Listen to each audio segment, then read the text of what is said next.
ان الحمد للہ نحمده ونستعینه ونستغفره ونعوذ باللہ من شرور انفسنا ومن سیئات اعمالنا من يهده اللہ فلا مضل له ومن يضلل فلا هادی له واشهد ان لا الہ الا اللہ وحدہ لا شریک له واشهد ان محمدا عبدہ ورسولہ اما بعد فإن خير الحديث كتاب الله وخير الهدي هدي محمد صلى الله عليه وآله وسلم وشر الأمور محدثاتها وكل محدثة بدعة وكل بدعة ضلالة وكل ضلالة في النار. أعوذ بالله السميع العليم من الشيطان الرجيم من همزه ونفخه ونفثه. بسم الله الرحمن الرحيم. رب اشرح لي صدري ويسر لي امري واحلل عقدة من لساني يفقهوا قولي. بسم الله الرحمن الرحيم. ان الله وملائكته يصلون على النبي يا ايها الذين آمنوا صلوا عليه وسلموا تسليما. اللهم صل على محمد وعلى آل محمد كما صليت على إبراهيم وعلى آل إبراهيم إنك حميد مجيد. اللهم بارك على محمد وعلى آل محمد كما باركت على إبراهيم وعلى آل إبراهيم إنك حميد مجيد. ربنا آتنا في الدنيا حسنة وفي الآخرة حسنة وقنا عذاب النار. ربنا آتنا من لدنك رحمة وهيئ لنا من أمرنا رشدا. لا إله إلا أنت سبحانك إني كنت من الظالمين. حسبنا الله ونعم الوكيل. يا حي يا قيوم برحمتك أستغيث ولا حول ولا قوة إلا بالله العلي العظيم. آمین. الحمدللہ آج انشاءاللہ تعالی ہم سورۃ الانبیاء کی آیت نمبر 73 سے آنورڈ سٹارٹ لیں گے. پچھلی دفعہ 72 نمبر آیت کے اوپر ہماری گفتگو کنکلوڈ ہوئی تھی سیدنا ابراہیم علیہ السلام کے حوالے سے کہ اللہ تعالیٰ نے ان کو اور ان کے بھتیجے لوط علیہ السلام کو نجات دی اور ایک بابرکت سرزمین کی طرف ان کی رہنمائی فرمائی، یعنی کہ شام کی سرزمین، اور ان کو اسحاق علیہ السلام اور یعقوب علیہ السلام یعنی بیٹا اور پوتا عطا فرمائے، اور تمام نیکوکار تھے انبیاء کرام علیہ السلام. ظاہر ہے امت کے لیے رول ماڈل بننے والے ہوتے ہیں. وہی گفتگو آگے چل رہی ہے. اعوذ باللہ من الشیطان الرجیم. بسم اللہ الرحمن الرحیم. وَجَعَلْنَاهُمْ أَئِمَّةً يَهْدُونَ بِأَمْرِنَا، اور ہم نے بنا دیا انہیں لوگوں کے لیے پیشوا کہ وہ ہمارے حکم سے لوگوں کو راہ حق دکھاتے تھے. وَأَوْحَيْنَا إِلَيْهِمْ فِعْلَ الْخَيْرَاتِ، اور ہم نے ان کی طرف وحی بھیجی کہ نیک اعمال اختیار کیے جائیں. وَإِقَامَ الصَّلَاةِ، اور نماز کو قائم کریں. وَإِيتَاءَ الزَّكَاةِ، اور زکوٰۃ دیں. وَكَانُوا لَنَا عَابِدِينَ، اور وہ سب ہماری ہی عبادت کیا کرتے تھے. یعنی کسی نے دعوی خدائی نہیں کیا، پیغمبروں کے شایان شان ہی نہیں ہے. اگر ان کے ماننے والے ان کی طرف کوئی ایسا عقیدہ منسوب کرتے ہیں تو وہ ان کی خرابی ہے. انبیاء تو اللہ کی عبادت کرنے والے ہوتے ہیں اور لوگوں کو گاڈ اورینٹڈ کرتے ہیں. سورہ آل عمران میں بھی آیا کہ کبھی ایسا نہیں ہوا کہ ہم کسی پیغمبر کو نبوت دے کر حکمت دے کر بھیجیں اور وہ لوگوں سے یہ کہنا شروع کر دے کہ لوگوں اللہ کے سوا میری بھی عبادت کرنا شروع کر دو. کبھی ایسا نہیں ہوگا، بلکہ وہ ہمیشہ یہ تعلیم دیں گے کونو ربانیین، اللہ والے بن جاؤ، رب والے بن جاؤ. یہاں پر بھی وہی بات ہے کہ وہ ہمارے حکم سے لوگوں کو ہماری طرف بلاتے تھے اور ہم نے ان کو وحی کی کہ لوگوں کو اور خود بھی اس پر عمل کریں، وہ نیک اعمال کے اوپر استقامت اختیار کریں، فعل الخیرات۔ دیکھیں یہ وہی الفاظ ہیں جو جامعہ ترمذی میں نبی علیہ السلام کو جب اللہ تعالیٰ کی خواب میں زیارت ہوئی تو حدیث شریف میں جو دعا ہے، اللہم انی اسألک فعل الخیرات، میں تجھ سے سوال کرتا ہوں تمام نیک اعمال کی کہ میں وہ اختیار کروں، وَإِقَامَ الصَّلَاةِ، اور نماز قائم کرنا، ظاہر ہے یہ تو بنیاد ہے دین کی، اور اس کے بعد لوگوں کے ساتھ ہمدردی، یعنی اتنی محنت سے کمایا ہوا مال اللہ تعالیٰ کی رضا کی خاطر لوگوں پر خرچ کیا جائے، یہ ان کے اندر خاصیت ہوا کرتی تھی اور وہ ہماری ہی عبادت کیا کرتے تھے۔ وَلُوطًا آتَيْنَاهُ حُكْمًا وَعِلْمًا، اور لوط علیہ السلام کو بھی ہم نے حکم عطا فرمایا تھا اور علم بھی عطا فرمایا تھا۔ وَنَجَّيْنَاهُ مِنَ الْقَرْيَةِ الَّتِي كَانَتْ تَعْمَلُ الْخَبَائِثَ، اور ہم نے ان کو نجات دے دی اس بستی سے کہ جس کے باشندے بہت ہی گندا کام کیا کرتے تھے، ظاہر ہے وہ مرد کے ساتھ برائی کا معاملہ کرتے تھے، اور لوط علیہ السلام کی قوم کا یہ تفصیلی ذکر جو ہے وہ 4 مقامات پہ آیا ہے، سورہ ہود کے اندر، سورۃ الاعراف کے اندر، سورہ الذاریات کے اندر اور سورۃ الحجر میں۔ اس کے علاوہ بھی 4 مزید مقامات ہیں، ان میں سے ایک یہ سورۃ الانبیاء ہے، سورۃ القمر کے اندر بھی ذکر آیا، باقی سورتوں کے اندر بھی، لیکن وہ 4 مقامات جو ہیں وہ تفصیلاً ہیں۔ تو اللہ تعالیٰ نے لوط علیہ السلام کو اور ان کی 2 بیٹیوں کو نجات دی، اور اس میں یہ بھی آتا ہے کہ ان کی بیوی چونکہ اپنی قوم کے ساتھ ایک محبت کا رشتہ، عقیدت کا رشتہ رکھتی تھی، قبائلی تعصب کی وجہ سے وہ برباد کر دی گئی، اس کو بھی اس کے حصے کا پتھر لگا اور وہ بھی ہلاک ہو گئی۔ یعنی پوری بستی میں صرف 3 بندے بچائے گئے، لوط علیہ السلام اور ان کی 2 بیٹیاں۔ انہم کانوا قوم سوء فاسقین، بے شک وہ لوگ بڑے ہی ناہنجار تھے، برے لوگ تھے اور اللہ تعالیٰ کے نافرمان تھے۔ وَأَدْخَلْنَاهُ فِي رَحْمَتِنَا، اور ہم نے ان کو داخل کیا اپنی رحمت میں، یعنی لوط علیہ السلام کو۔ إِنَّهُ مِنَ الصَّالِحِينَ، بے شک وہ ہمارے نیکوکار بندوں میں سے تھے۔ اب ایک ایک کر کے انبیاء کرام کا ذکر خیر شروع ہوگا۔ سب سے پہلے موسیٰ علیہ السلام کا ذکر آیا، اس کے بعد ابراہیم علیہ السلام کا، ان کی اولاد کا، ان کے بھتیجے لوط علیہ السلام کا، اب ذکر خیر آ رہا ہے نوح علیہ السلام کا۔ وَنُوحًا إِذْ نَادَى مِن قَبْلُ، اور نوح کو بھی یاد کرو جب انہوں نے ہمیں پکارا اس سے پہلے، یعنی زمانی ترتیب میں وہ حضرت ابراہیم علیہ السلام سے بھی پہلے تھے۔ فَاسْتَجَبْنَا لَهُ، تو ہم نے قبول فرمایا ان کی دعا کو۔ فَنَجَّيْنَاهُ، پس ہم نے ان کو نجات دی، وَأَهْلَهُ، اور ان کے گھر والوں کو، مِنَ الْكَرْبِ الْعَظِيمِ، ایک بہت بڑی مصیبت سے۔ وہ مصیبت کیا تھی؟ نافرمانی کرنے کے سبب طوفان آیا اور ان کی قوم برباد کی گئی، صرف 78 لوگ بچائے گئے، ان میں بھی میجورٹی ان کے گھر والے لوگ تھے۔ اس کا تفصیلی ذکر سورہ ہود کے اندر موجود ہے، سورہ نوح الگ سے ایک پوری سورت ہے، سورۃ الاعراف میں بھی ذکر ہے۔ وَنَصَرْنَاهُ مِنَ الْقَوْمِ الَّذِينَ كَذَّبُوا بِآيَاتِنَا، اور ہم نے ان کی، یعنی کہ نوح علیہ السلام کی مدد کی، حمایت کی اس قوم کے مقابلے پر جو ہماری آیات کو جھٹلاتے تھے۔ انہم کانوا قوم سوء، بے شک وہ بھی بڑے ناہنجار گنہگار لوگ تھے۔ فاغرقناہم اجمعین، تو ہم نے ان سب کو غرق کر دیا۔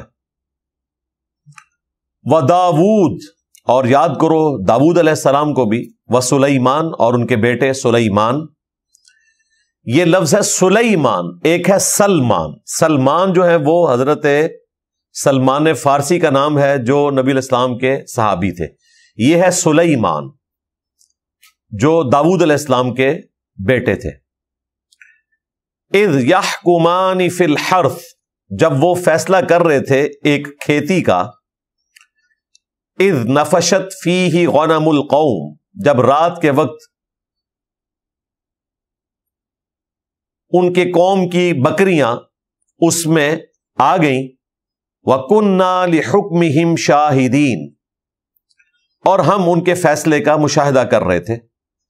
یعنی ان کے قوم کے کوئی لوگ ہوں گے، ان میں سے کسی بندے کی کوئی کھیتی تھی تو اس میں دوسرے بندے کی بکریاں آ کر چرنا شروع ہوگی تو وہ شکایت لے کے آیا کہ میرا سبزہ انہوں نے کھا لیا، تو فیصلہ فرمائے. فَفَهَّمْنَاهَا سُلَيْمَانَ، تو ہم نے اس کا صحیح فہم جو ہے، اس مسئلے کا صحیح حل وہ سلیمان علیہ السلام کو سکھا دیا. وَكُلًّا آتَيْنَا حُكْمًا وَعِلْمًا، اور ان سب کو یعنی سلیمان علیہ السلام اور ان کے والد کو ہم نے حکم اور علم عطا فرمایا تھا. اب اس سے لگ رہا ہے کہ داؤد علیہ السلام نے بھی ایک فیصلہ کیا، لیکن وہ فیصلہ اجتہادی طور پر درست نہیں تھا. صحیح فیصلہ جو حق کے قریب تھا، حق پر مبنی تھا، وہ سلیمان علیہ السلام کا فیصلہ تھا. قرآن پاک نے اس کو ذکر نہیں کیا. تفسیر کے اندر واقعات مختلف نقل ہوئے ہیں، اور مختصراً واقعہ یہی ہے کہ سلیمان علیہ السلام نے یہ فیصلہ کیا تھا. داؤد علیہ السلام کی طرف یہ منسوب کیا گیا کہ انہوں نے کہا کہ جو بکریاں تمہارے کھیت میں آئی ہیں یہ ساری بکریاں اب تم رکھ لو، کیونکہ ان بکریوں نے تمہارے کھیت کا نقصان کیا ہے. اب ظاہر ہے بظاہر یہ فیصلہ اتنا حق پر مبنی نہیں لگتا، لیکن سلیمان علیہ السلام نے یہ فیصلہ کیا کہ یہ بکریاں اس شخص کے حوالے کی جائیں جس کی کھیتی تھی، وہ ان کی دیکھ بھال کرے اور ان سے نفع بھی اٹھائے، اور وہ کھیتی اس بندے کے حوالے کی جائے جس کی بکریاں تھی، جب تک کہ وہ کھیتی درست ہو کر اسی جوبن پہ نہیں آ جاتی، اس کے بعد وہ کھیتی اس کے حوالے کر دے اور یہ بکریاں اس بکریوں والے کے حوالے کر دے. تو اس طریقے سے انہوں نے فیصلہ کیا. وَسَخَّرْنَا مَعَ دَاوُودَ الْجِبَالَ، اور ہم نے داؤد علیہ السلام کے ساتھ پہاڑوں کو مسخر کر دیا تھا. يُسَبِّحْنَ وَالطَّيْرَ، جو ان کے ساتھ تسبیح کرتے تھے اللہ تعالیٰ کی، اور پرندوں کو بھی مسخر کیا تھا، وہ بھی اللہ تعالیٰ کی تسبیح کرتے تھے ان کے ساتھ مل کر. وَكُنَّا فَاعِلِينَ، اور یہ ساری کی ساری شانیں جو تھیں جو ان کو اللہ تعالیٰ نے معجزات دیے تھے، دراصل ہم ہی یہ سب کچھ کر رہے تھے.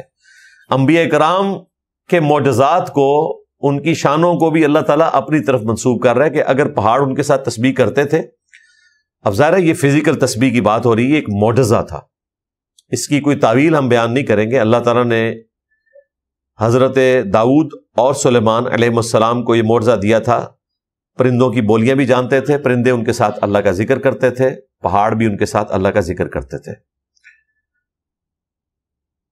ہمارے نبی علیہ السلام کے بارے میں بھی صحیح بخاری میں آیا، ابن مسعود کہتے ہیں ہم نے بسا اوقات نبی علیہ السلام کے ساتھ اس حال میں کھانا کھایا کہ جو لقمہ ہم اپنے منہ کی طرف لے کر جا رہے ہوتے تھے اس میں سے تسبیح کی آواز آتی تھی. تو انبیاء کی موجودگی میں اللہ تعالیٰ بعض اوقات ان کے ماننے والوں کو ایسے ایکسٹراڈنری ایکسپیرینس کرواتا ہے تاکہ وہ ایمان کے اعتبار سے مضبوط ہو جائیں، کیونکہ انہوں نے نبی کے مشن کو آگے لے کر چلنا ہے. اور اصل میں وہی لوگ ہوتے ہیں جو مشن کو آگے لے کے چلتے ہیں. بعد میں تو وقت کے ساتھ ساتھ کمزوری آ جاتی ہے. اس وقت اگر ایک مضبوط ٹیم کسی پیغمبر کو مل جائے تو پھر اس کی لیگیسی آگے چلتی ہے. تو اللہ تعالیٰ کہہ رہا ہے کہ انبیاء کرام کو جو یہ معجزات ملے تھے سب کچھ ہم ہی کرنے والے تھے. وَعَلَّمْنَاهُ صَنْعَةَ لَبُوسٍ، اور ہم نے داؤد علیہ السلام کو لباس بنانے کی صنعت، اس کا ہنر سکھا دیا تھا. لکم، تمہارے لیے، تمہارے فائدے کے لیے.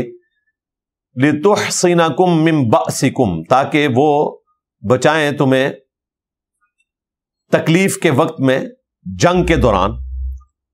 یعنی ان کو زرہ بنانے کا فن سکھا دیا تھا. ایک دوسری جگہ آتا ہے کہ داؤد علیہ السلام کے لیے ہم نے لوہا نرم کر دیا، یعنی ایک معجزہ تھا کہ وہ لوہے کو ہاتھ ڈالتے تھے تو وہ زیرہ میں کنورٹ ہو جاتا تھا بغیر گرم کیے، اور عین ممکن ہے کہ ایسا ہو کہ ان کو طریقہ سکھایا گیا۔ دونوں معنی درست ہو سکتے ہیں، معجزے کے طور پر معنی تو لوہا نرم بھی ہو سکتا ہے۔ فَهَلْ أَنْتُمْ شَاكِرُونَ، تو کیا تم اس احسان کا شکر ادا کرو گے؟ بنی اسرائیل کو کہا جا رہا ہے۔ اب سلیمان علیہ السلام جو ان کے بیٹے تھے ان کو کیا شان ملی تھی؟ وَلِسُلَيْمَانَ الرِّيحَ عَاصِفَةً، اور سلیمان علیہ السلام کے لیے ہم نے تیز ہوا مسخر کر دی تھی، تابع فرمان ہوگی تھی ان کی، تجری بِأَمْرِهِ، جو چلتی تھی ان کے حکم سے، اور ظاہر ان کے تخت کو لے کر اڑتی تھی۔ اس زمانے میں تو یہ ایک بہت بڑی معجزانہ چیز تھی، آج بھی ہے، انجن کے بغیر تو آج بھی آپ نہیں کسی ہوائی جہاز کو اڑا سکتے، لیکن اس زمانے میں بغیر انجن کے صرف ہوا کے زور کے اوپر ان کی مرضی سے ایک ایک مہینے کی مسافت کا طے کرنا اتنے وزنی تخت کا، یہ معجزہ ہی ہے، کیونکہ بوائنسی کی فورس اتنی نہیں ہے کہ اتنے بڑے تخت کو اٹھایا جا سکے جب تک کہ انجن نہ لگے ہوں۔ تو انجن تو نہیں تھے، اللہ تعالیٰ نے مسخر کر دیا تھا ہوا کو ان کے لیے، وہ ان کے لیے تیز چلتی تھی ان کے تخت کو لے کر الی الارض التي بارکنا فیہا، اس سرزمین کی طرف جس میں ہم نے برکت رکھی تھی، یعنی سرزمین شام۔ وَكُنَّا بِكُلِّ شَيْءٍ عَالِمِينَ، اور ہم ہر چیز کو خوب جاننے والے تھے، یہ سب کچھ ہمارے علم سے ہو رہا تھا۔ دوسری جگہ آتا ہے کہ ان کی صبح کی مسافت جو ہے 1 مہینے کے برابر ہوتی تھی، اور شام کی مسافت بھی 1 مہینے کے برابر، اتنا لمبا سفر وہ طے کر لیتے تھے ایک دن کے اندر۔ وَمِنَ الشَّيَاطِينِ، اور شیاطین میں سے بھی مسخر کر دیے تھے ان کے لیے جنات، مَن يَغُوصُونَ لَهُ، جو ان کے لیے غوطے لگاتے تھے سمندروں میں، وَيَعْمَلُونَ عَمَلًا دُونَ ذَلِكَ، اور وہ ان کے لیے اور بھی کام کیا کرتے تھے۔ دوسرے کام ذکر ہوئے کہ وہ غوطے لگا کر موتی نکالا کرتے تھے، ان کے لیے بڑی بڑی تمثیلیں بنایا کرتے تھے۔ ایون ہیکل سلیمانی جس کی آج ایک دیوار باقی رہ گئی ہے، کسی زمانے میں جب یہ بنایا گیا تھا تو جنات کے ذریعے بنایا گیا، اور وہ ابھی کمپلیٹ نہیں ہوا تھا۔ حضرت سلیمان علیہ السلام ایک لاٹھی کے سہارے یوں بیٹھ گئے، اسی دوران ان کی موت واقع ہو گئی، اور دیمک نے جب ان کی لاٹھی کو چاٹا اور وہ لاٹھی ٹوٹی اور آپ کا جسم اقدس نیچے آیا، تو جنات کو پتا چلا کہ حضرت سلیمان علیہ السلام فوت ہو چکے ہیں۔ اور اللہ تعالیٰ فرماتا ہے یہ ذلت ہم نے اس لیے ان کے لیے کروائی تاکہ لوگوں کو پتا چل جائے کہ جنات کے پاس علم غیب والا معاملہ نہیں ہے۔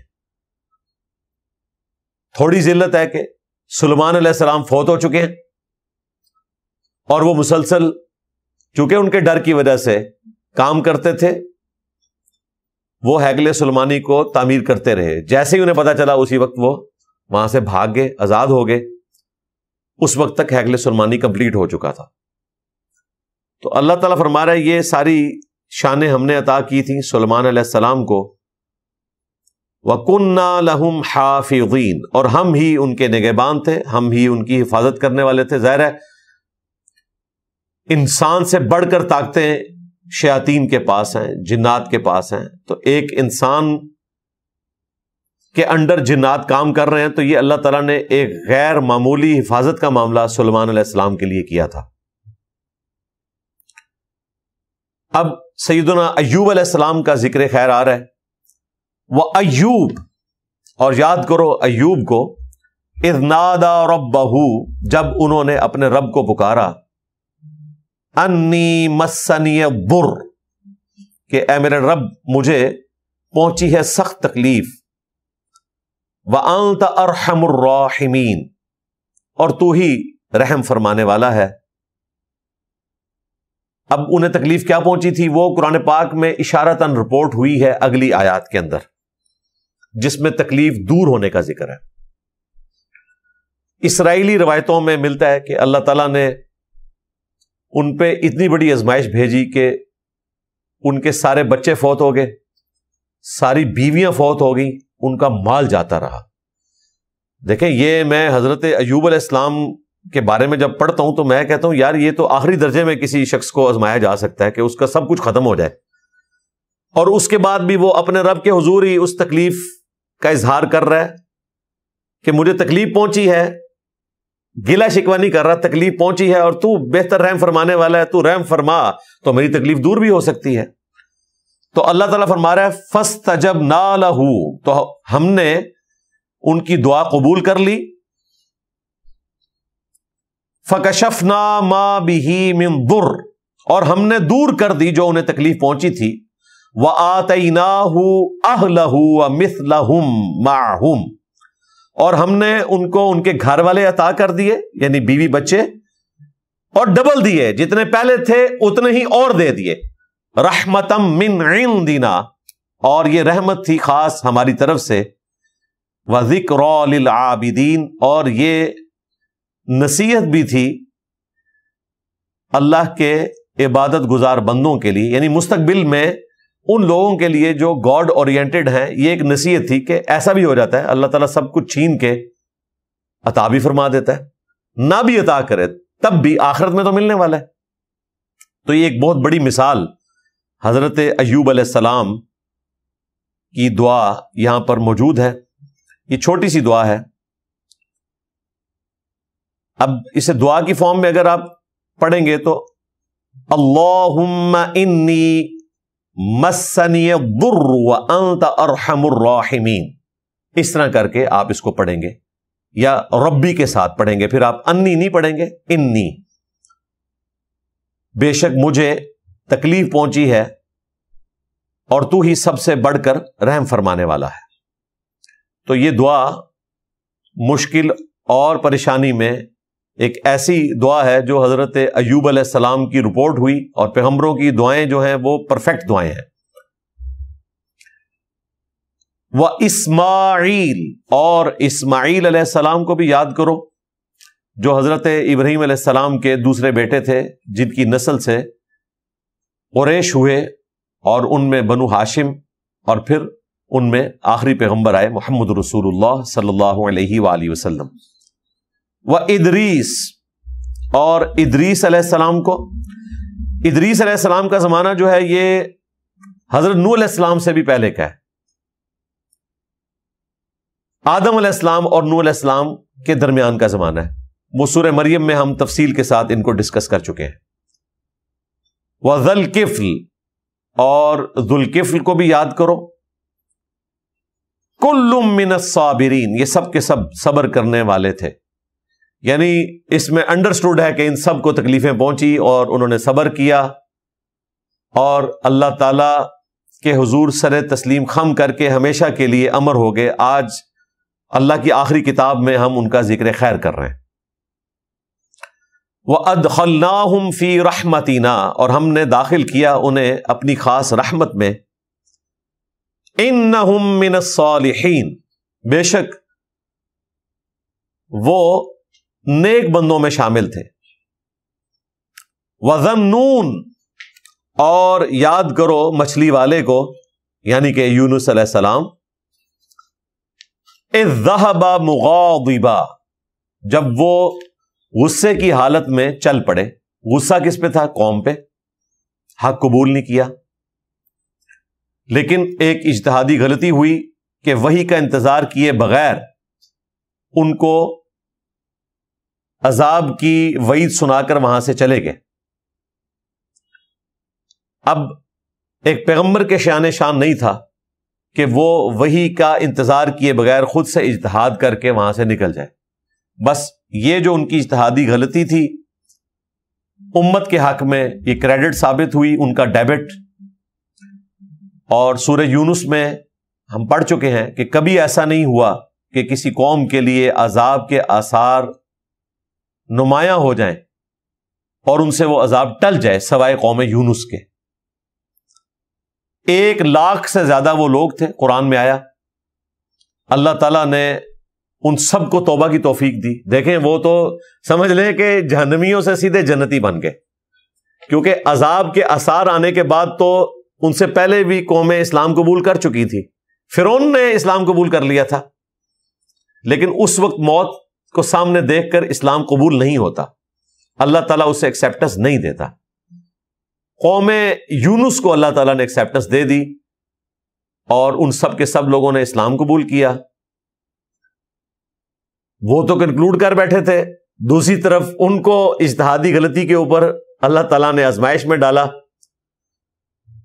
جس کشتی میں وہ سوار تھے اس میں طوفان آ گیا. وہ سب لوگ اپنے اپنے خداؤں کو یاد کرنا شروع ہو گئے. بیچ میں عبرانی یہی تھے بنی اسرائیل میں سے. ان کو تو پتہ چل گیا کہ یہ تو اب طوفان ٹلنے والا نہیں ہے. وہ لوگ قرآن اندازی کیا کرتے تھے. 3 دفعہ قرآن نکالا، تینوں دفعہ ان کے نام نکلا. پہلی دفعہ نکلا تو لوگوں نے کہا نہیں، اس طرح کی کوئی غلط چیز ان میں تو ہمیں نظر نہیں آتی ہے. 3 دفعہ جب قرآن ان کے نام پہ نکلا تو یونس علیہ السلام نے کہا مجھے ہی تم اب سمندر میں ڈالو گے تو ہی اس کشتی کو نجات ملے گی، کیونکہ ظاہر ہے کہ میں اپنے رب کی وحی کا انتظار کیے بغیر نکلا ہوں. ان کے ہاں یہ مشہور تھا کہ جو غلام آقا کی اجازت کے بغیر نکلتا ہے اور وہ کسی کشتی میں سوار ہوتا ہے تو وہ کشتی پھنس جاتی ہے طوفان میں. تو بات تو صحیح تھی، حضرت یونس علیہ السلام اپنے رب کی اجازت کے بغیر نکلے تھے، وحی کا انتظار کیے بغیر. پھر ایک مچھلی نے انہیں نگل لیا، اور یہ معجزانہ طور پر ہوا، ورنہ ویل مچھلی اگر آپ کو نکل لے تو دوسری طرف سے تو کچھ بھی نہیں سلامت رہے گا. جتنا بڑا اس کا معدہ ہے اور جتنا اس میں تذاب ہے، یہ معجزانہ طور پر ہوا. اللہ تعالیٰ نے ان کو نجات دی. وہ تفصیل ہمیں بائبل میں ملتی ہے کہ بائبل سے مراد میں تورات کی بات کر رہا ہوں، یعنی تورات نہیں، یعنی وہ جو کمبائنڈ ہے. 3 دن اور 3 رات تک وہ مچھلی کے پیٹ میں رہے. 3 دن اور 3 رات گپ اندھیرا. وہاں انہوں نے ایک دعا کی، اللہ تعالیٰ نے وہ قبول کر لی. وہ دعا اسی صورت میں آئے گی. سورہ الصافات میں آگے چل کر آئے گا کہ اگر یونس علیہ السلام اس دعا کے ذریعے ہماری طرف متوجہ نہ ہوتے تو پھر مچھلی کے پیٹ سے اسی دن نکالے جاتے جس دن مردے اپنی قبروں سے نکالے جائیں گے. اللہ تعالیٰ نے اس دعا کی برکت سے ان کو نجات دے دی. واپس جب وہ قوم میں آئے تو حیران رہ گئے کہ سب لوگ ہی، یعنی سب نے رفع الیدین شروع کر دیا ہے، سارے ہی چینج ہو چکے ہیں. تو بہت بڑی چیز تھی. تو اللہ تعالیٰ فرما رہے کہ سیدنا یونس علیہ السلام غصے کی حالت میں اپنے قوم سے نکلے. فَظَنَّ أَن لَّن نَّقْدِرَ عَلَيْهِ، اور انہوں نے یہ گمان کیا کہ ہم ان پر گرفت نہیں کریں گے. یعنی انہوں نے کہا خیر ہے، اب انہوں نے انکار کیا، اب تو عذاب ہی آنا ہے، تو میں وہی کا انتظار کیے بغیر نکل جاتا ہوں. اگلا فیصلہ تو ہمیں پتہ ہے کیا ہونا ہے، لیکن پروٹوکول کو فالو نہیں کیا. یہ پروٹوکول اللہ کے نزدیک اتنا امپورٹنٹ ہے کہ موسیٰ علیہ السلام نے بھی پروٹوکول کو جب فالو نہیں کیا تھا نا، پہلے ہی چلے گئے تھے، تو پیچھے سے سامری جادوگر نے فتنے میں مبتلا کر دیا تھا. وہاں پر بھی یہ الفاظ ہیں کہ موسیٰ تو نے جلدی کیوں کی آنے میں، جو ٹائم طے ہوا تھا اس سے پہلے کیوں آ گیا. کہا کہ ملاقات کا اشتیاق تھا، تو کہا پھر اب ہم نے تمہاری قوم کو فتنے میں مبتلا کر دیا. یعنی کچھ نہ کچھ رزلٹ اس کا نکلتا ہے پھر، اور اس کی تکلیف موسیٰ علیہ السلام کو بھی ظاہر کاٹنی پڑی. تو یہاں پر بھی گمان انہوں نے یہی کیا کہ کچھ نہیں ہوگا. اللہ تعالیٰ فرماتا ہے پھر فنادا فی الظلمات، وہ پکارے پھر اپنے رب کو اندھیروں میں، اللہ الہ الا انت سبحانک، کہ نہیں ہے کوئی معبود سوائے تیرے اور تو تو پاک ہے، یعنی تو تو غلطی نہیں کرے گا، انسان تو غلطی کرتا ہے. انی کنت من الظالمین، بے شک میں ہی ظلم کرنے والا ہوں، مجھ سے ہی غلطی ہوئی ہے، میں ہی قصوروار ہوں. ظاہر ہے انبیاء کے حق میں ہم گناہ کا تصور تو نہیں کر سکتے. یہ ایک اجتہادی غلطی تھی جو انہوں نے اجتہاد کر لیا کہ اب چونکہ آخری وارننگ دی ہے، اس کے بعد عذاب آنا ہے تو میں یہاں سے نکل جاؤں. لیکن انبیاء کرام کے شان شان نہیں ہوتا کہ وہ پروٹوکول کو چھوڑ دیں اور خود سے اس حوالے سے اجتہاد کر لیں. یہ دعا انہوں نے مانگی 3 دن اور 3 راتوں تک. فاستجبنا لہ، تو ہم نے ان کی اس پکار کو سن لیا. وَنَجَّيْنَاهُ مِنَ الْغَمِّ، اور ہم نے نجات دی ان کو اس غم سے. غم کیا مطلب؟ سمجھ لیں کہ موت کے منہ سے ہی واپس آئے. وَكَذَلِكَ نُنْجِي الْمُؤْمِنِينَ، اور بالکل اس طریقے سے ہم نجات دیا کرتے ہیں اہل ایمان کو. اس میں ہلکا سا اشارہ تھا کہ یونس علیہ السلام نے جتنی کمٹمنٹ کے ساتھ اللہ کے حضور دعا کی اور ان کی دعا کی برکت سے اللہ تبارک و تعالیٰ نے انہیں نجات دی، اگر اسی کمٹمنٹ کے ساتھ کوئی بھی اہل ایمان میں سے اللہ کی طرف رجوع لائے تو ہم اسے بھی نجات دیں گے. وَكَذَلِكَ نُنْجِي الْمُؤْمِنِينَ، یعنی یہ دعا خاص یونس علیہ السلام تک نہیں ہے، اس کی برکات ہمیشہ رہیں گی. اسی لیے جامعہ ترمذی میں حدیث ہے، نبی صلی اللہ علیہ وآلہ وسلم نے فرمایا کہ جو شخص بھی یونس علیہ السلام کی دعا کے ذریعے اللہ کی طرف متوجہ ہوتا ہے، اللہ تعالیٰ اسے کبھی بھی محروم نہیں لوٹاتا. یہ اسماء اعظم میں سے ہے. آپ دیکھیں میں درس کے سٹارٹ میں بھی یہ دعا پڑھتا ہوں، جب ممبر پر آتا ہوں اس وقت بھی یہ دعا پڑھتا ہوں. یہ اسماء اعظم میں سے ہیں یہ 3 وظائف. لا الہ الا انت سبحانک انی کنت من الظالمین. دوسرا حسبنا اللہ ونعم الوکیل. قرآن پاک میں نبی علیہ السلام کی دعا یہ رپورٹ ہوئی، اور صحیح بخاری میں حضرت ابراہیم علیہ السلام کی دعا یہ رپورٹ ہوئی جب ان کو آگ میں پھینکنے لگے تھے. حسبنا اللہ ونعم الوکیل.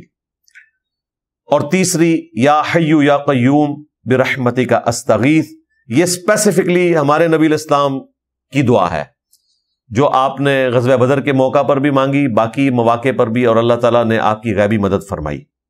یہ اسماء اعظم میں سے ہے. اور یہاں پر اللہ تعالیٰ فرما رہا ہے کہ ہم اہل ایمان کو بھی نجات دیں گے جو یونس علیہ السلام کی دعا کے ذریعے ہماری طرف متوجہ ہوگا.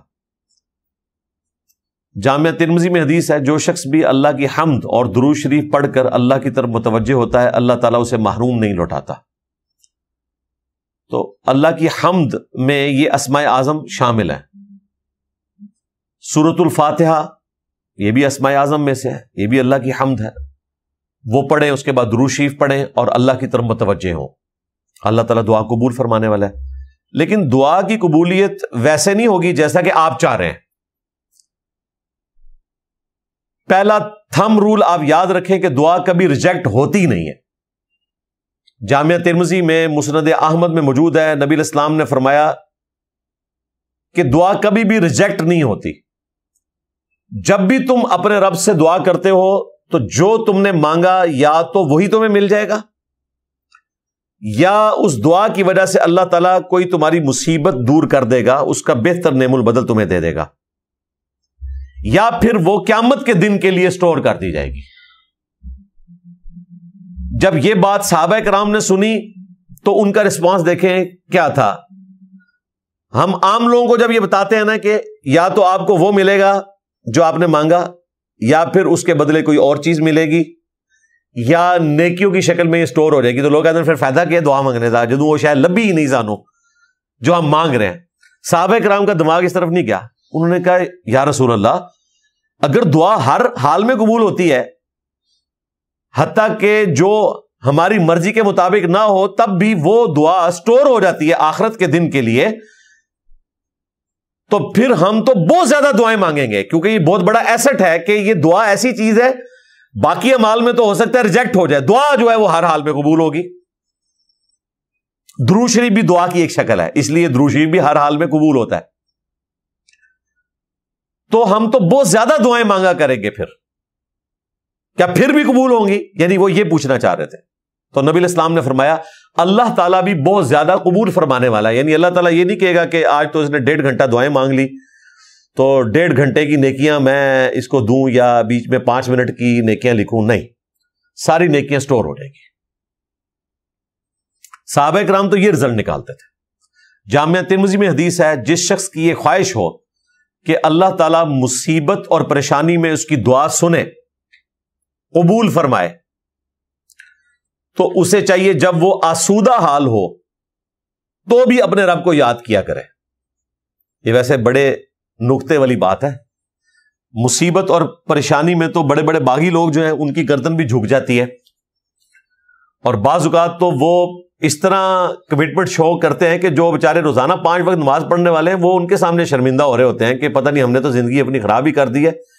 ان کی کنسنٹریشن کا جو لیول ہے وہ تو کمال ہے, اور یہ آپ کو منظر اکثر دیکھنے کو ملتے ہیں. ہمیں تو کافی دفعہ آبزرو ہوئے ہیں, بلکہ میں تو تھوڑی ہمت کر کے ایسے لوگوں سے دعا بھی کروا لیتا ہوں کہ یار یہ تو کوئی زیادہ کمٹمنٹ نظر آ رہی ہے, اور عین ممکن ہے کہ ان کی کوئی کمٹمنٹ کا لیول اس ہائٹ پہ ہو کہ جو عام بندوں سے بڑھ کر ہے.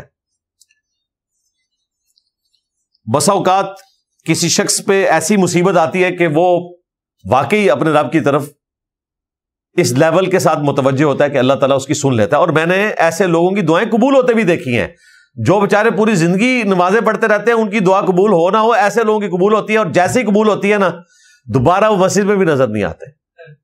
اچھا, عام لوگ سمجھتے ہیں کہ یار یہ تو اللہ تعالیٰ کے بہت قریب ہیں, اللہ تعالیٰ نے ان کو دے کر آزمایا اور وہ ناکام ہو گئے, اس کے بعد تو انہیں شکرانے کے طور پر اہل ایمان والی زندگی گزارنی چاہیے تھی, لیکن نعمت ملنے کے بعد وہ باغی ہو گئے. یہی وہ لوگ ہیں جن کے بارے میں آتا ہے نا قرآن میں کہ جب یہ سمندری بھور میں پھنس جاتے ہیں تو خالص اللہ کو پکارتے ہیں, اس وقت ان سے جھوٹے معبود جاتے رہتے ہیں, جب ہم انہیں نجات دے دیتے ہیں پھر یہ شرک کرنا شروع کر دیتے ہیں. یہاں پر بھی یہی ہوتا ہے, اللہ سے مانگتے ہیں اور جب ملتا ہے تو کبھی کسی بزرگ کی طرف منسوب کر دیتے ہیں, کبھی کسی درگاہ کی طرف منسوب کر دیتے ہیں, اللہ کی طرف اسے منسوب کرتے ہوئے انہیں شرم آتی ہے.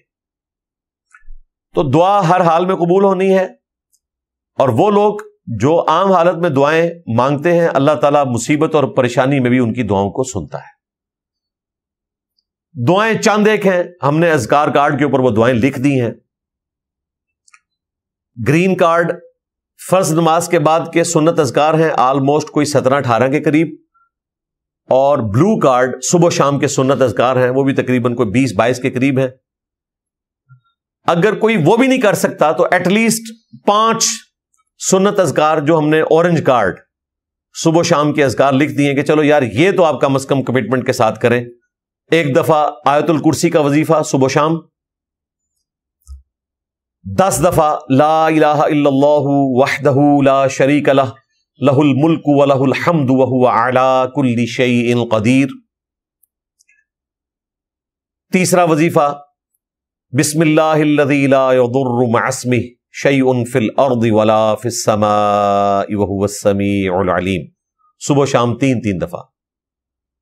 چوتھا وظیفہ اعوذ بکلمات اللہ التامات من شر ما خلق, صبح شام 3 دفعہ. اور 5واں وظیفہ آخری 3 قل, سورۃ الاخلاص, سورۃ الفلق اور سورۃ الناس, 3 دفعہ صبح شام. یہ سمجھ لیں کہ سارے وظائف کا نچوڑ ہے. اگر آپ کوئی اور وظیفہ نہ بھی کریں صبح شام بس یہ 5 وظائف کر لیں, سارے وظائف اس کے اندر شامل ہیں, کیونکہ ان وظائف کے وہ فضائل رپورٹ ہوئے ہیں جو باقی ساری دعاؤں کے الگ الگ رپورٹ ہوئے ہیں, ان سب کو جمع کریں تو اس کے اندر لائی کرتا ہے. ایک حدیث کا ریفرنس اس میں مینشن کر کے ہم نے وہ اورنج کارڈ بھی لکھ دیا, اس کا PDF بھی بنا دیا, ہارڈ کاپی بھی اویلیبل ہوتی ہے. تو یہ مختصر اذکار دعائیں یہ آپ روزانہ کریں تو آپ گویا کہ روزانہ اپنے رب سے دعا مانگ رہے ہیں, اور یہ آپ کی روٹین میں دعا شامل ہو. باقی فرض کے بعد جو مختصر 2-3 دعائیں ہیں, اللہ اکبر اور 3 دفعہ استغفر اللہ, اور اللہم انت السلام ومنک السلام تبارکت یا ذا الجلال والاکرام, اور اس کے بعد 1 دفعہ آیت الکرسی, اور ایک دفعہ آخری 3 قل, اور تسبیحات فاطمہ. وہ ہر فرض نماز کے بعد آپ کرتے رہیں, اور صبح شام کے لیے یہ دعائیں کر لیں تو اس میں تمام دعائیں شامل ہیں. لیکن پروٹوکول وہی ہے جو جامعہ ترمذی میں 2 احادیث ہیں کہ جو شخص اللہ کی حمد جیسا کہ اس کے شان کے لائق ہے وہ حمد کرنے کے بعد اور درود شریف پڑھنے کے بعد اللہ کی طرف متوجہ ہوتا ہے تو اللہ تعالیٰ دعا کو سن لیتا ہے. اور نماز میں اللہ نے یہی ترتیب رکھی ہے، التحیات للہ والصلوات والطیبات. پہلے اللہ کی حمد کرتے ہیں، اس کے بعد نبی علیہ السلام پر سلام، پھر درود شریف، اور اینڈ پہ جا کے آپ دعائیں مانگتے ہیں. یہ ترتیب ہے. اور جامع ترمذی کے الفاظ ہیں، نبی علیہ السلام نے فرمایا سل تعطا، سل تعطا، مانگ تجھے دیا جائے گا، مانگ تجھے دیا جائے گا. جو اللہ کی حمد اور درود شریف کے ذریعے متوجہ ہوتا ہے. وہ حمد سورۃ الفاتحہ کی شکل میں بھی ہو سکتی ہے، تشہد کی شکل میں بھی ہو سکتی ہے، لا الہ الا انت سبحانک انی کنت من الظالمین کی شکل میں بھی ہو سکتی ہے، حسبنا اللہ ونعم الوکیل، یا حی یا قیوم برحمتک استغیث. اور اسماء اعظم بھی ہیں، اللہم انی اسألک بانک انت اللہ لا الہ الا انت الاحد الصمد الذی لم یلد ولم یولد ولم یکن لہ کفوا احد. یہ ابو داؤد میں حدیث ہے، نبی علیہ السلام نے ایک بندے کو یہ پڑھتے ہوئے سن لیا تو نبی علیہ السلام نے کہا کہ اس شخص نے ان اسماء اعظم کے ذریعے اللہ کو پکارا ہے کہ اللہ تعالیٰ محروم نہیں لوٹاتا. اور ایک دوسری حدیث ابو داؤد ترمذی میں آتی ہے کہ یہ 2 آیات ایسی ہیں جن میں اللہ تعالیٰ کے اسماء اعظم موجود ہیں جن کے ذریعے دعا قبول ہوتی ہے. وَإِلَٰهُكُمْ إِلَٰهٌ وَاحِدٌ لَا إِلَٰهَ إِلَّا هُوَ الرَّحْمَٰنُ الرَّحِيمُ، سورۃ البقرہ. اور سورہ آل عمران، الف لام میم اللہ لا الہ الا هو الحی القیوم. آپ دیکھتے ہیں میں جب بھی پبلک سیشن کے اینڈ پہ دعا کرواتا ہوں تو میں یہ دونوں اسماء اعظم پڑھتا ہوں، قرآن کی 2 آیات والے اسماء اعظم اور جو حدیث میں رپورٹ ہوئے، اس کے بعد درود شریف اور آپ دعا مانگے. تو یہ ایک پروٹوکول ہے اور دعا قبول ہونی ہے، لیکن سلیقے کے ساتھ. جو پروٹوکول بتایا گیا اللہ کی حمد اور درود شریف، اس میں آیت کریمہ کا یہ وظیفہ بھی ہے، لا الہ الا انت سبحانک انی کنت من الظالمین. باقی یہ جو ہمارے محلوں میں عورتیں 1.25 لاکھ دفعہ آیت کریمہ کا وظیفہ کرواتی ہیں اور پھر وہ پروٹوکول بھی ایسا بتاتے ہیں، کہتے ہیں کہ یہ آیت کریمہ بڑا گرم ہوتا ہے، آپ نے اس کا پروٹوکول رکھنا ہے، خوشبو وہاں پہ سلگھانی ہے، ہر شخص باوضو ہو کر اس کو پڑھے، اور گٹھلیاں رکھی بھی ہوتی ہیں. اس طرح کا جو اجتماعی ذکر کرنا ہے نا، یہ بدعت کے اوپر مبنی ہے. آپ نے ویسے پڑھنا ہے تو بے شک 1.25 لاکھ دفعہ کیا آپ 10 لاکھ دفعہ پڑھیں.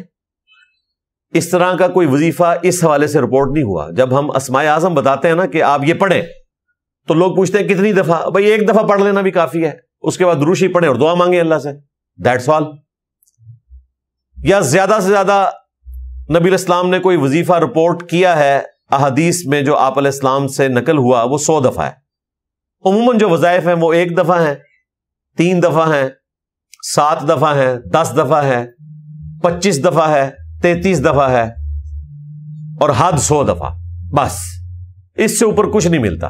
باقی وہ جنرل ذکر ہے کہ آپ جتنا بھی ذکر کریں، 100 سے زیادہ دفعہ بھی کریں، لیکن اس پہ بھی قدغن ہے. بخاری مسلم میں حدیث ہے، نبی علیہ السلام نے فرمایا کہ اللہ تعالیٰ کو وہ عمل جو بہت زیادہ کثرت سے کیا جائے اس کی نسبت وہ عمل زیادہ پسند ہے جو مختصر ہو لیکن استقامت کے ساتھ ہو.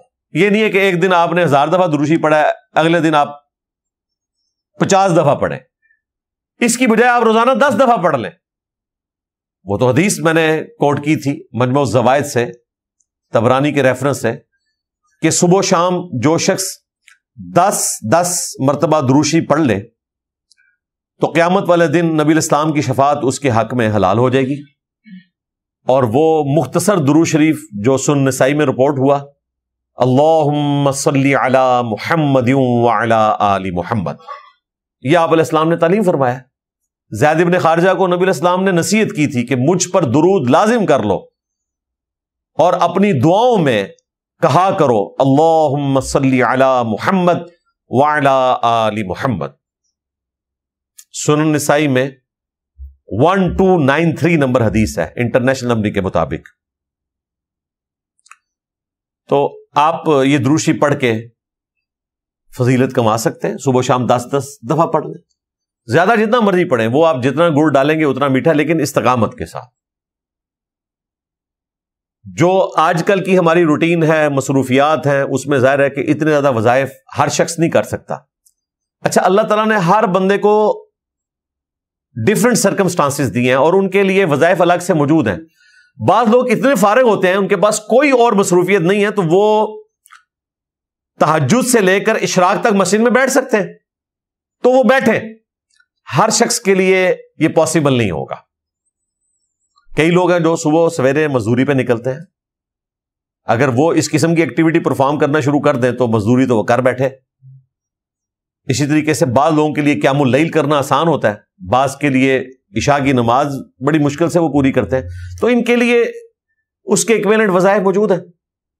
صحیح مسلم میں حدیث ہے, نبی علیہ السلام فجر کی نماز کے وقت گھر سے نکلے,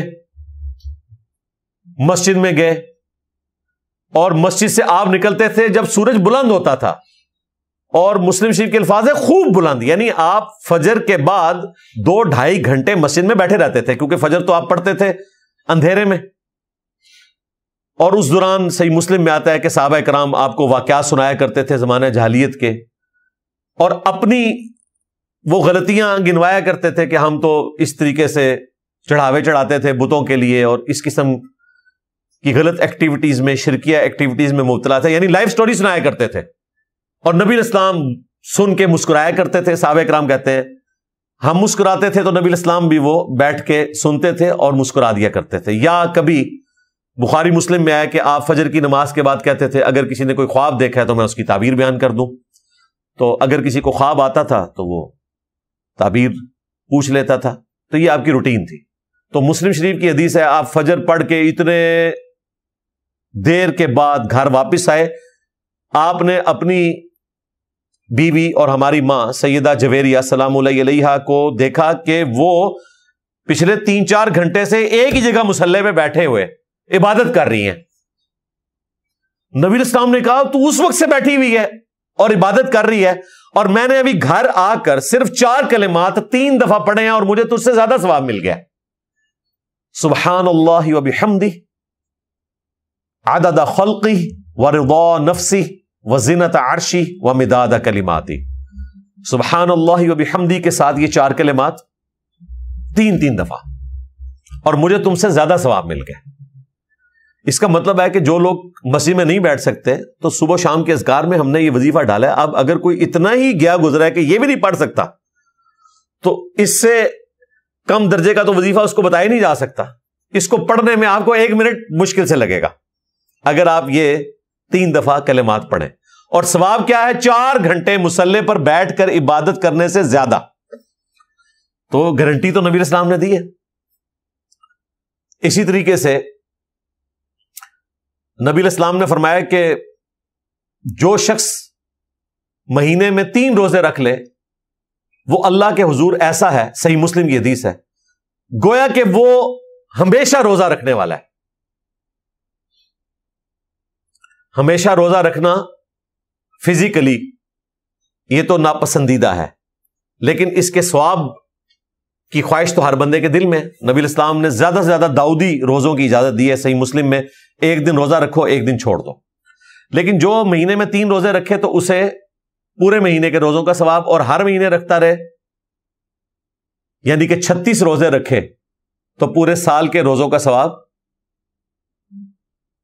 اور دوسری طرف صحیح مسلم میں حدیث ہے جس نے شوال کے 6 روزے رکھ لیے رمضان کے روزے رکھنے کے بعد, تو وہ اللہ کے حضور ایسا ہے گویا کہ ہمیشہ روزہ رکھنے والا ہے. یعنی کہاں صرف 6 روزے شوال کے, اور کہاں ہر مہینے 3 روزے رکھنا. اب شوال کے 6 روزے بھی کوئی نہ رکھ سکے, اس سے کم تو آپ کو کوئی پیکج آفر نہیں کیا جا سکتا تھا. تو یہ آپ پیکج ڈھونڈا کریں, جس طرح آپ موبائل کے پیکج ڈھونڈتے رہتے ہیں نا, کہ جی اگر میں یہ لگا لوں تو میرا تو واٹس ایپ کا اور انٹرنیٹ کا زیادہ استعمال ہے تو مجھے یہ پیکج سوٹ کرتا ہے, کال تو میں نے بہت کم کرنی ہوتی ہے تو میں یہ والا پیکج لوں گا. اس طرح یہ پیکیجز آپ کے پاس لکھے ہوئے موجود ہونے چاہیے آپ کے علم میں ہونے چاہیے کہ آپ مختصر عمل کریں اور وہ ثواب حاصل کر لیں. اور یہ وہ حدیثیں ہیں جو ہماری مین سٹریم کی کتابوں میں ہیں. یہ کوئی دور دراز کی احادیث نہیں ہے, نہ ان کی صحت کے اعتبار سے کوئی ایشو ہے. بخاری اور مسلم میں یہ احادیث رپورٹ ہوئی ہوئی ہے. سنن ابی داؤد میں حدیث ہے, جو شخص ایک دفعہ پڑھ لے صبح لا الہ الا اللہ وحدہ لا شریک لہ لہ الملک ولہ الحمد وہو علی کل شیء قدیر, تو شام تک وہ اللہ تعالیٰ کے قلعے میں آ جائے گا. ہر چیز کے اگینسٹ اللہ تعالیٰ اس کی حفاظت کرے گا, شیاطین کے اگینسٹ, جنات کے اگینسٹ, جادو ٹونے کے اگینسٹ, ایک دفعہ پڑھنے سے. اور جو شام کو ایک دفعہ پڑھ لے صبح تک اللہ کی حفاظت میں رہے گا. یہ حدیث سنن ابی داؤد میں موجود ہے. اس حدیث کو تبع تابعین میں سے جس شخص نے روایت کیا وہ خود یہ بیان کرتا ہے کہ ایک رات مجھے رسول اللہ کی زیارت ہوئی خواب میں صلی اللہ علیہ وآلہ وسلم. تو میں نے نبی علیہ السلام سے خود پوچھا, میں نے کہا یا رسول اللہ یہ حدیث صحیح سند سے میرے تک پہنچی ہے, کیا یہ آپ کی حدیث ہے کہ ایک دفعہ پڑھنے سے اتنی بڑی فضیلت؟ تو نبی علیہ السلام نے فرمایا کہ تم سے جس شخص نے حدیث بیان کی اس نے سچ کہا, یہ میرا فرمان ہے کہ جس نے ایک دفعہ پڑھ لیا لا الہ الا اللہ وحدہ لا شریک لہ لہ الملک ولہ الحمد وہو علی کل شیء قدیر, تو شام تک وہ اللہ تعالیٰ کی حفاظت میں رہے گا. اور شام کو پڑھ لے تو صبح تک اللہ تعالیٰ کی حفاظت میں رہے گا. ہم نے صبح شام کے اذکار میں اس کو 10 دفعہ ڈالا ہے, کیونکہ 10 دفعہ والی فضیلت مسند احمد میں آئی ہے کہ اسے بنو اسماعیل میں 4 غلام آزاد کرنے کا ثواب ملے گا جو 10 دفعہ یہ پڑھ لے گا. تو ایک دفعہ بھی پڑھ لیں تو آپ کو فضیلت حاصل ہے. تو یہ چھوٹے چھوٹے اذکار ہیں, ان کو پڑھ کر آپ اتنے بڑے فضائل حاصل کر سکتے ہیں جو آپ زیادہ ایفرٹ پٹ کر کے بھی حاصل نہیں کر سکتے. تو 1.25 لاکھ دفعہ آیت کریمہ آپ کو پڑھنے کی ضرورت ہی نہیں بھائی. آیت کریمہ اگر آپ صبح شام ایک دفعہ پڑھ لیتے ہیں, ہر دعا کے ساتھ ایک دفعہ پڑھ لیتے ہیں, اور واقعتاً اس کا فہم اپنے ذہن میں رکھتے ہوئے گاڈ اورینٹڈ ہو کر, لا الہ الا انت سبحانک, اے اللہ تیرے سوا کوئی معبود نہیں اور تو پاک ہے نا, تجھ سے تو غلطی ہو ہی نہیں سکتی, یہ مطلب ہے اس کا. انی کنت من الظالمین, بے شک میں ہی ظالم ہوں, میں تو انسان ہوں, تو نے مجھے بنایا ہی ایسا ہے کہ میں تو غلطی کروں گا. مختصر جملہ اور سید الاستغفار ہے یہ, اس سے بہتر کوئی استغفار کا سیگا نہیں ہو سکتا. قرآن میں رپورٹ ہوا, اور نبی اسلام جامع ترمذی میں حدیث ہے, کہہ رہے ہیں کہ جو بھی یونس کی دعا کے ذریعے اللہ کی طرف متوجہ ہو اللہ تعالیٰ اسے کبھی محروم ہی نہیں لوٹائے گا. اب یہ مختصر سا وظیفہ جو لوگ پوری زندگی سے پڑھتے رہتے ہیں نا, اسے یہ نہیں پتا کہ اس کا مطلب کیا ہے. مطلب کے بغیر آپ 1.25 لاکھ یا 1.25 کروڑ دفعہ بھی پڑھیں, آپ کو اس کی انٹینسٹی کا اندازہ نہیں ہے تو وہ روحانیت حاصل نہیں ہوگی. باقی جو اس کے فضائل ہیں, برکات ہیں, کسی نہ کسی درجے میں ایک اجمی کو بھی حاصل ہو جائیں گے. لیکن آپ 1.25 لاکھ دفعہ پڑھنے پہ زور رکھیں اور آپ ایک دفعہ یہ ضرورت بھی محسوس نہ کریں کہ میں سورۃ الانبیاء سورت نمبر 21 میں آیت نمبر 87 نکال کر اس کا ترجمہ ایک دفعہ پڑھ لوں تاکہ میں اس کا ٹیسٹ فیل کروں کہ کس لجاجت کے ساتھ, کس عاجزی کے ساتھ اپنے رب کے حضور ایک بندہ ریکویسٹ رکھ رہا ہے. اس میں جو سوز و گداز ہے یقین کریں کہ اس کو ایکسپریس ہی نہیں کیا جا سکتا. میں نے پہلے بھی کئی دفعہ سنایا کہ ہمارے جو اکیڈمی کے مین ممبر تھے ساجد بٹ صاحب رحمہ اللہ تعالی, تو ان کے بھائی نے مجھے خود بتایا کہ جب ان کی ڈیتھ ہوئی تو اس سے چند گھنٹے پہلے ہم ان کو سرائے عالمگیر سے جیلم ہاسپٹل میں لا رہے تھے. تو جیلم کے پل کے اوپر ان کو اندازہ ہو گیا کہ اب میں بچنے والا نہیں ہوں, تو انہوں نے اپنے بھائی سے کہا کہ گاڑی واپس موڑ لو, مجھے لگتا ہے کہ اب میں نہیں بچوں گا. انہیں اپنی صحت کے اعتبار سے اندازہ ہو گیا تھا, ایج صرف 46 ایئرز تھی, لیکن ہیپاٹائٹس سی ہوا, اس کی وجہ سے اللہ کے پاس چلے گئے. تو وہ کہہ رہے ہیں کہ ان کے جو آخری الفاظ تھے وہ یہی تھے, لا الہ الا انت سبحانک انی کنت من الظالمین. اور ان کے بھائی نے مجھے خود کہا کہ وہ یہ دعا کرتے ہوئے ساتھ پنجابی میں اپنی نیٹو لینگویج میں اس کو بیان بھی کر رہے تھے کہ اے اللہ تو تو پاک ہے، تو تو غلطی نہیں کرے گا، میں انسان ہوں، میں مانتا ہوں میں غلطی کر سکتا ہوں، مجھے معاف کر دے۔ اور وہ کہتے ہیں ان کے آخری کلمات یہی تھے، بس اسی کا وہ وظیفہ کرتے رہے، عربی میں بھی پنجابی میں بھی بار بار اللہ کے حضور یہ دعا کرتے رہے۔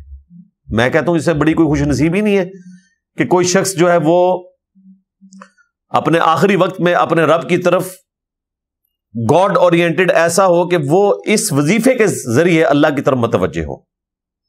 اس سے بہتر نہ کوئی استغفار ہو سکتا ہے، نہ کوئی اسم اعظم ہو سکتا ہے، اور نہ کوئی ایسا وظیفہ ہو سکتا ہے جو اللہ تعالیٰ کے غصے کو ٹھنڈا کر دے، کہ وہ غصہ کہ جس کا ذکر سورہ الصافات میں آیا کہ یونس اگر یہ کلمات نہ کہتا تو اس نے اسی دن مچھلی کے پیٹ سے نکلنا تھا جس دن مردوں نے اپنی قبروں سے اٹھایا جانا تھا، یعنی وہ مچھلی کا پیٹ یونس کی قبر بن جانی تھی اگر وہ یہ کلمات نہ کہتا۔ تو آپ ذرا اندازہ کریں، یہ غیر معمولی وظیفہ ہے۔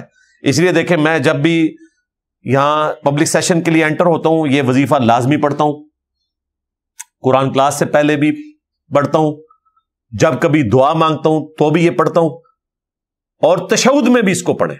بخاری مسلم میں حدیث ہے کہ جب تشہد میں دروشی پڑھ چکو تو جو چاہو اپنے رب سے مانگو، اس میں آپ اور دعائیں بھی مانگیں، یہ دعا بھی مانگیں، لا الہ الا انت سبحانک انی کنت من الظالمین۔ اسی پہ کنکلوڈ کرتے ہیں سورہ الانبیاء کی آیت نمبر 88، وَكَذَلِكَ نُنْجِي الْمُؤْمِنِينَ، اور یوں ہی ہم نجات دیتے ہیں اہل ایمان کو۔ اللہ تعالیٰ سے دعا ہے کہ جو حق بات میں نے کہی اللہ تعالیٰ ہمارے دلوں میں راسخ فرمائے، اگر جذبات میں میرے منہ سے کوئی غلط بات نکل گئی تو اللہ تعالیٰ ہمیں معاف فرما دے، ہمیں نیک کاموں کا اجر عطا فرمائے، ہماری برائیوں سے درگزر فرمائے۔ سبحانک اللہم وبحمدک، اشہد ان لا الہ الا انت، استغفرک واتوب الیک، وما علینا الا البلاغ المبین۔ جزاکم اللہ خیرا۔